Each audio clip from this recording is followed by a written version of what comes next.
अस्सलामुअलैकुम दोस्तों, मिस्टर सखावत YouTube channel च दोस्तों अज असां एह्दी वाशिंग मशीन की मोटर ठीक करनी है। मोटर में मसला की है, बिल्कुल वेखते पे बिल्कुल जाम है, जंग की वजह तो बिल्कुल जाम हुई है, काफ़ी ख़राब है। असां चेक करनी है कि मोटर साड़ी ठीक भी है कि ख़राब है, किं चेक करनी है इस वीडियो च वेख लवे असी मोटर नूं किस तरह करके चेक करने हैं।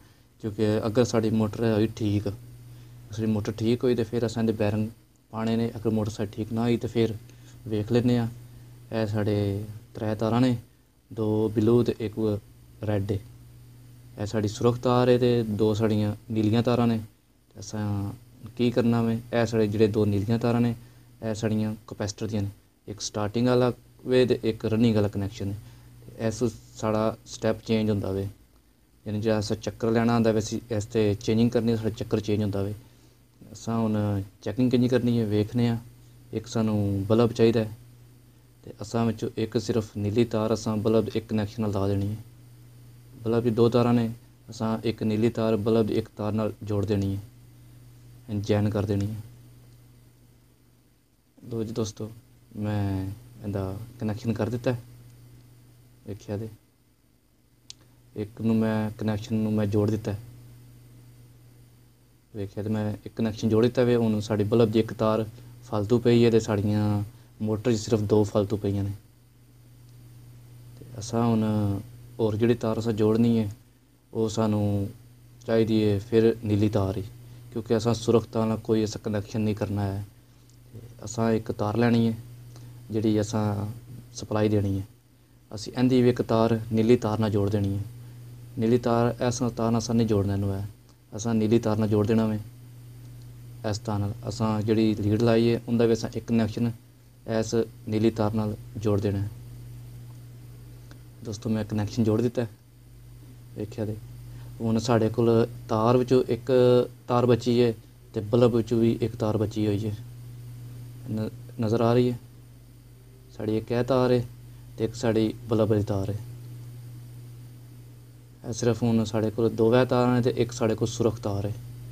तो मैं हुण पावर देना वा, मैं लीड वापड़ा देना वा। दोस्तों मैं वापड़ा देन लगा वा, मैं दोस्तों वापड़ा दे दी है।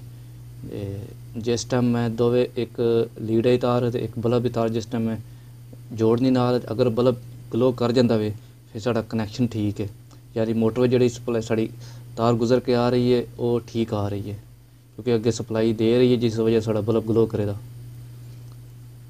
दोस्तों बल्ब ग्लो कर गया वे, यानी जिहड़ी मोटर जिहड़ी तार गुजर के आ रही है बिल्कुल ठीक है, सप्लाई सानू अगे लभ गई है। एक बल्ब ग्लो कर गया वे। हुण असां इहदी चैक करनी है कि दोस्तों वेखिया साड़ी रोशनी में फ़र्क पिया वे, यानी साड़ी मोटर क्रास नहीं हुई है, मोटर बिल्कुल ठीक है। अगर साड़ी रोशनी च फ़र्क ना पैंदा तो फिर साड़ी मोटर ख़राब सी। मोटर बिल्कुल ठीक है, यानी असां इहदे बैरिंग चेंज करने तो साड़ा काम ठीक हो जाना वे। मैं फिर दोबारा चेक करवाना वा कि किस तरह करके मैं इहदे कनैक्शन करें, क्योंकि मोटर साड़ी बिल्कुल ठीक है, मोटर का फॉल्ट को नहीं आया, असां बैरिंग चेंज करने ने सिर्फ। दोस्तों फिर मैं ओकड़ा जैन सी मैं कर दिता है, किहड़ा साड़ा कनैक्शन होया सी वेख लो जी। हुण फिलहाल साड़ी सिर्फ एक सुरख तार खाली है, यही मैं कनैक्शन नाल जोड़ दिता वे। हुण साफ क्लीयर समझ आ जाएगी। साड़ा एक कनैक्शन सिर्फ खाली पे है, बकाया साढ़े कनैक्शन सारे होए ने, एक कनैक्शन बिल्कुल सारे होए ने। मैं दोबारा पावर देना वा, पावर दे के ते फिर मैं रोशनी चेक करवाना वा, साड़ी रोशनी किस तरह की काम कर रही है। मैं पावर दे लवां। दोस्तों मैं पावर दे दी है, साड़ा बल्ब ऑन हो गया। हुण मैं फिर दोबारा थोड़ा रोशनी चेक करवाना वा, रोशनी में फ़र्क पैंदा है, वेखिया रोशनी च फ़र्क पिया है, रोशनी में बिल्कुल फ़र्क पिया। साड़ी मोटर बिल्कुल ठीक है, जिहड़े कोवैल विच गुजर के आ रहे हैं बिल्कुल ठीक ने, मोटर साड़ी कोई क्रास नहीं है, बिल्कुल ठीक है। असां सिर्फ हुण मोटर दे बैरिंग चेंज करने ने, मैं इहदे बैरिंग वगैरह चेंज करना वा, चेंज करके फिर चला के विखाना वा।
बैरिंग वगैरह फिट कर दिते ने। साड़ी फिटिंग फिलहाल मुकम्मल सारी हो गई है। साड़ी मोटर भी बिल्कुल ठीक हो गई है। असां बैरिंग इहदे च नवे पा दिते ने। असां हुण करना की है, मैं हुण पावर देनी है। पावर दे के तुहानूं चैक करवाने आ। ਇਹ ਦੋਵੇਂ ਜਿਹੜੇ ਨੀਲੀਆਂ ਤਾਰਾਂ ਸਨ ਉਹਨਾਂ ਤਾਰਾਂ ਨਾਲ ਮੈਂ ਜਿਹੜਾ ਕਪੈਸਿਟਰ ਲਾਇਆ ਉਹਨੇ ਮੈਂ ਦੋਵੇਂ ਤਾਰਾਂ ਲਾਈਆਂ ਨੇ। ਮੈਂ ਵਾਪਟਾ ਦੇਣਾ ਵਾ ਤੇ ਫਿਰ ਤੁਹਾਨੂੰ ਚੈੱਕ ਵੀ ਕਰਵਾਉਂਦੇ ਆ ਦੋਨੋਂ ਸਾਈਡਾਂ ਦੇ ਲੈਫਟ ਰਾਈਟ ਚਲਾ ਕੇ ਕਿ ਸਾਡੀ ਮੋਟਰ ਬਿਲਕੁਲ ਠੀਕ ਕੰਮ ਕਰ ਰਹੀ ਹੈ। ਮੋਟਰ ਨੂੰ ਕੋਈ ਫਾਲਟ ਨਹੀਂ ਸੀ ਹੈ। ਅਸਾਂ ਸਿਰਫ ਬੈਰਿੰਗ ਚੇਂਜ ਕਰੇ। ਐਡੀ ਖਰਾਬ ਮੋਟਰ ਸਾਡੀ ਬਿਲਕੁਲ ਠੀਕ ਮੋਟਰ ਹੈ। ਦੋਸਤੋ ਮੈਂ ਪਾਵਰ ਦਿੱਤੀ ਹੈ, ਬਿਲਕੁਲ ਮੋਟਰ ਠੀਕ ਕੰਮ ਕੀਤੀ ਹੈ। ਮੈਂ ਤੁਹਾਨੂੰ ਦੂਸਰੀ ਸਾਈਡ ਚੈੱਕ ਕਰਵਾਉਣਾ ਵਾ। ਵੇਖਿਆ ਤੇ ਦੋਨੋਂ ਸਾਈਡਾਂ 'ਤੇ ਬਿਲਕੁਲ ਠੀਕ ਕੰਮ ਕਰ ਰਹੀ ਹੈ ਮੋਟਰ। बिल्कुल जोर विच मोटर है, बिल्कुल फिट है। अच्छा दोस्तों, वीडियो अच्छी लगे लाइक कर दिओ, चैनल को सबक्राइब कर लवे और मिलने आ किसी और वीडियो च कोई और फाड़ लैके। खुदा हाफिज़।